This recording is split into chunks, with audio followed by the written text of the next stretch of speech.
तो दोस्तों शुरू करते हैं आज की इंफ्रा न्यूज। पहली खबर जो आ रही है वो है हमारी Mumbai Ahmedabad bullet train project से रिलेटेड, जहां पर एक बहुत बड़ा अचीवमेंट यहां पर हासिल किया गया है NHSRCL या हमारे national high speed rail corporation limited के द्वारा, जहां पर जो पहली माउंटेन टनल इस पूरे प्रोजेक्ट के लिए बननी थी उसका ब्रेक थ्रू हो गया है। और दोस्तों यहाँ पर बड़ी बात यह है कि ये 10 महीनों के अंदर किया गया है। ये प्रोजेक्ट जो है इसका टनल लोकेटेड है जरूली विलेज के पास में, जो उंबरगांव तालुका के अंदर आता है, वलसाड डिस्ट्रिक्ट के गुजरात में।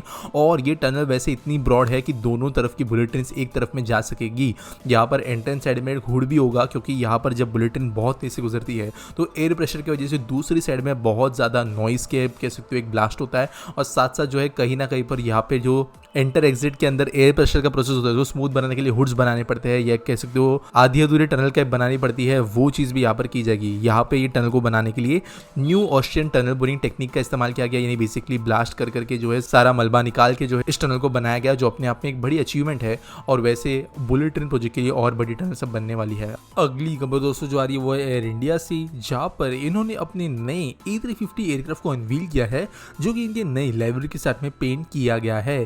तो यहाँ पर इसको पेंट किया गया टूलूज में। और रिसेंटली आपको पता होगा कि एयर इंडिया ने अनवील किए थे अपने न्यू डिजाइन्स, जो कि अपग्रेड था पुराने डिजाइन से। और अभी ये एयरक्राफ्ट जो है वो जल्द ही इसी साल सर्दियों के महीनों में इंडिया में आ जाएगा, जिसके बाद में नई रूप से बने हुए एयरक्राफ्ट के ऑपरेशन हमें देखने को मिलेंगे इंडिया में। अगली खबर दोस्तों जारी है वो है बहुत बड़ा एक अनाउंसमेंट मुंबई मेट्रोपॉलिटन रीजन के लिए, जहां पर जो आने वाले समय के लिए डेवलपमेंट प्लान है इस पूरे रीजन के लिए वो अनाउंस किया गया है। और जो सबसे बड़ी अनाउंसमेंट यहाँ पर है वो है कुछ ऐसे प्रोजेक्ट के प्रोजेक्शंस का जो यहाँ पर ग्रोथ सेंटर्स बनेंगी। तो यहाँ पर वैसे 6 क्लस्टर्स डिजाइन किए गए हैं। एक है खारबाव ग्रोथ सेंटर थाने भिवंडी के पास में, दूसरा है कल्याण ग्रोथ सेंटर, तीसरा है आनगांव इंडस्ट्रियल ग्रोथ सेंटर, चौथा है सापे इंडस्ट्रियल ग्रोथ सेंटर। इसके बाद में है मुंबई के सदर्न साइड या कहे तो आने वाले नैना टाउन के नीचे और साथ साथ मुंबई गोवा वाले रूट पे located Amba industrial growth centre और पोयनाड ग्रोथ सेंटर। तो वैसे ये सारे जो रीजन्स लोकेटेड है ये ऑटोमेटिकली ऑर्गेनिकली काफी तेजी से ग्रो हो रहे हैं, इंडस्ट्रियली रेसिडेंशियली दोनों तरीकों से। तो अब गवर्नमेंट इनको इम्पेटस देगी। यहाँ पे कई मल्टीपल प्रोजेक्ट जो है यहाँ पर वैसे भी इन्वॉल्व है, जो यहाँ पर काम में आएंगे। साथ साथ दोस्तों यहाँ पर अगर कुछ इंटरेस्टिंग चीज़ों की बात करें जो दिखाई गई है, तो सदर्न मुंबई के टिप से उरण का जो JNPT पोर्ट है वहां तक एक रेल रोड ब्रिज की तरह यहाँ पे नजर आ रहा है। तो हो सकता है कि MTHL से भी ज्यादा बड़ा रोड प्रोजेक्ट हमें एज अ ब्रिज फॉर्म में देखने को मिलेगा मुंबई में, जो कि अपने आप में काफी बड़ी अनाउंसमेंट हो सकती है अगर वो हुई तो। अगली खबर आती है कोलकाता से, जहाँ श्यामा प्रसाद मुखर्जी पोर्ट ने यहाँ पर NTPC एनर्जी की सब्सिडी NGEL के साथ में एक कोलैबोरेटिव वर्क एग्रीमेंट साइन किया है, जहाँ पर इन्होंने डिसाइड किया कि वो दोनों मिलकर स्टडी करेंगे potential for production, storage, handling and bunkering of green hydrogen, green ammonia and it's derivatives. तो यानी कि जो हमारा ग्रीन हाइड्रोजन मिशन है, यहाँ पर ऑब्वियसली जैसे से हाइड्रोजन प्रोडक्शन बढ़ेगा तो उसका ट्रांसपोर्टेशन, उसकी स्टोरेज, उसकी हैंडलिंग, इन सब चीज़ों के लिए फैसिलिटीज़ की जरूरत पड़ेगी। साथ साथ ग्रीन अमोनिया भी एक इंपॉर्टेंट चीज़ है। तो यहाँ पर ये जो गैस होती है इनके हैंडलिंग के लिए पोर्ट को किस तरीके से डेवलप किया जा सकता है, क्या क्या चीज़ें यहाँ पर हो सकती है, ये यहाँ पर कहा गया है। वैसे यहाँ पे कुछ जो अभी इनिशियल हमें चीज़ें पता चली है उसके हिसाब से कहा गया है कि 300 से 500 एकर्स ऑफ लैंड की यहाँ पे जरूरत पड़ सकती है, जो कि थोड़ा मुश्किल है एग्जैक्ट श्यामा प्रसाद मुखर्जी पोर्ट के पास में। तो कंपनीज मिलकर दोनों थोड़ा दूर भी ये काम कर सकती है, लेकिन इसके ऊपर अब काम वो शुरू करेंगे और स्टडी करेंगे जॉइंट फिजिबिलिटी पे। अगली खबर दोस्तों आ रही है हिंदुस्तान एरोनॉटिक्स लिमिटेड से, जो कि हैंड ओवर करेंगे अपना फर्स्ट लाइट कॉम्बैट एयरक्राफ्ट, जो ट्विन सीटर वर्जन होगा इंडियन एयरफोर्स के लिए, बेंगलुरु में वेडनेसडे को। तो यहाँ पर बेसिकली HAL और IAF के बीच में कॉन्ट्रैक्ट साइन हुआ था 8 twin seater trainer aircraft supply करने के लिए। इनफैक्ट ये खबर जब अनाउंसमेंट हुई थी, जब अग्रीमेंट हुआ था, उस समय पर मैंने आपको बताई थी।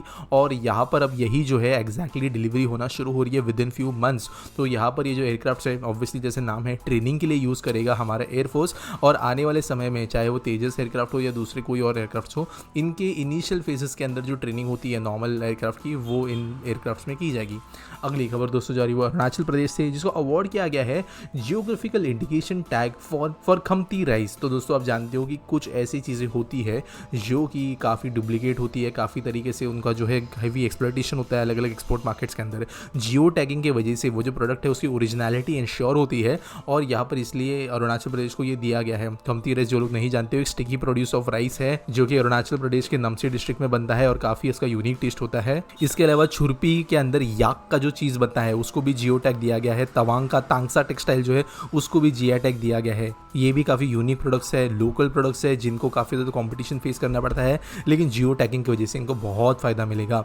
अगली खबर दोस्तों जो आ रही है वो है यूनियन कैबिनेट के द्वारा दिए गए अप्रूवल से रिलेटेड, जहां पर इंटरस्टेट नॉर्थ कोयल रिजर्वॉयर प्रोजेक्ट को रिवाइज कॉस्ट के साथ में एक्स्ट्रा बजट दिया गया है 2430 करोड़ रुपीस का। तो दोस्तों यहाँ पर प्रोजेक्ट में बहुत लंबे समय से काम चल रहा है और बैलेंस वर्क बचे हुए हैं, जहां पर ये प्रोजेक्ट के अंदर के बैलेंस वर्क कंप्लीट होने के बाद में 42,301 hectares of drought prone districts और झारखंड एंड बिहार को पानी मिलेगा। लॉन्ग पेंडिंग जैसे मैंने कहा प्रोजेक्ट है। बैलेंस वर्क दोस्तों इसलिए क्योंकि ऑब्वियसली कॉस्ट एस्केलेशन आ गया था, फिर भी प्रोजेक्ट ढंग से कंप्लीट नहीं हुआ। जल शक्ति मिनिस्ट्री ने भी यहाँ पर काम करने का डिसीजन लिया है। होपफुली इस बार के बजट के साथ में प्रोजेक्ट कंप्लीट हो जाएगा। अगली खबर दोस्तों जो आ रही है वो है राजस्थान के जोधपुर से, जहाँ पर 5,000 करोड़ रुपए के प्रोजेक्ट सैंक्शन किए गए हैं, जहाँ पर road, rail, aviation, health, high education, ये सारे प्रोजेक्ट्स यहाँ पर इंक्लूडेड है। वैसे दोस्तों यहाँ पर ट्रॉमा सेंटर के साथ में क्रिटिकल केयर हॉस्पिटल जोधपुर में एम्स हॉस्पिटल बेसिकली बनेगा। लाइब्रेरी, हॉस्टल, मेस फैसिलिटी यहाँ पर होगी राजस्थान सेंट्रल यूनिवर्सिटी कैंपस के अंदर। साथ आईआईटी जोधपुर को भी इनॉग्रेट किया जाने वाला है। बाकी कई प्रोजेक्ट्स है, आप जानते हो जो हमारे पीएम विजिट हुआ है राजस्थान में, उसके दौरान ये अनाउंसमेंट की गई। अगली खबर दोस्तों जो आ रही है वो है यूपी से, जहाँ पर कहा गया है कि स्टेट करेगा ये कि स्टेट कैपिटल रीजन के तौर पर जगहों को डेवलप किया जाएगा। बेसिकली जैसे एनसीआर है वैसे एससीआर होगा, और लखनऊ के आसपास के डिस्ट्रिक्ट में जो एरियाज़ है उनको डेवलपमेंट के दौरान एक पर्टिकुलर प्लान के तहत डेवलप किया जाएगा। तो आप जानते हो कि हमारे देश के अंदर सिटी प्लानिंग की बहुत ज़रूरत है। बड़े लेवल पे शहर अंधाधुंध एक्सपांड होते हैं जो कि आगे जाकर दिक्कत प्रोड्यूस करते हैं। ये चीज़ ना हो इसके लिए यहाँ पर प्लान बनाने का डिसीजन लिया है। जो यूपी के सीएम है उन्होंने कहा है रिव्यू मीटिंग के दौरान कि एससीआरडीए या डेवलपमेंट का जो प्लान है वो आने वाले 3 महीनों में रेडी किया जाना चाहिए, और उसके बाद में यहाँ पर इसके हिसाब से काम ही आगे होगा। आज के एसपीटी सवाल के बारे में बात करें तो चैतन्य कुलकर्णी पूछते हैं why not Bangalore Mumbai bullet train. तो देखो यार मल्टीपल रीजंस है, अभी तो सिर्फ स्पेकुलेशन पे मैं बात कर सकता हूँ, लेकिन अगर हम थोड़ा ब्रॉड पर्सपेक्टिव से देखें तो कई रीजंस हो सकते हैं। पहली बात तो अगर कॉस्ट की हम बात करें तो मुंबई या बैंगलोर के बीच में अगर बुलेट ट्रेन बननी है तो वो वेस्टर्न घाट्स में से गुजरेगी। कोंकण रेलवे की कंस्ट्रक्शन की हिस्ट्री अगर कोई जानता है तो आप समझ सकते हो कि ये बहुत ही ज़्यादा डिफिकल्ट रीजन है। ऐसा रीजन जहाँ पे हर कुछ किलोमीटर पे मल्टी किलोमीटर लंबी टनल्स वगैरह बनानी पड़ती है। दुनिया के one of the biggest viaducts in routes पे मौजूद है। तो बुलेट ट्रेन जो ऑलरेडी कॉम्प्लिकेटेड और एक्सपेंसिव होती है पर किलोमीटर, ये अगर मुंबई बेंगलुरु रूट पे अभी गवर्नमेंट बनाने जाए तो उनको बहुत ही ज़्यादा एक्सपेंसिव पड़ेगी। तो ये एक रीज़न हो सकता है। दूसरा रीज़न ये है कि कहीं ना कहीं पर पॉलिटिकल इशूज़ है। अब जैसे अगर हम बात कर ले दिल्ली और अमृतसर ट्रेन की, या मुंबई लेके नागपुर ट्रेन की, या मुंबई और गुजरात वाली ट्रेन की, तो यहाँ पर हमने देखा है स्पेशली मुंबई और अहमदाबाद वाले रूट के अंदर कि महाराष्ट्र में जब पॉलिटिकल इंस्टेबिलिटी थी तो बहुत ज़्यादा प्रॉब्लम्स प्रोड्यूस की गई थी। उस प्रोजेक्ट के लिए लैंड एक्विजिशन हो ही नहीं रहा था। हालांकि गुजरात के अंदर कंस्ट्रक्शन जो है काफ़ी आगे पहुंच गया, लेकिन महाराष्ट्र के अंदर ग्राउंड ब्रेकिंग तक नहीं हो पाया था।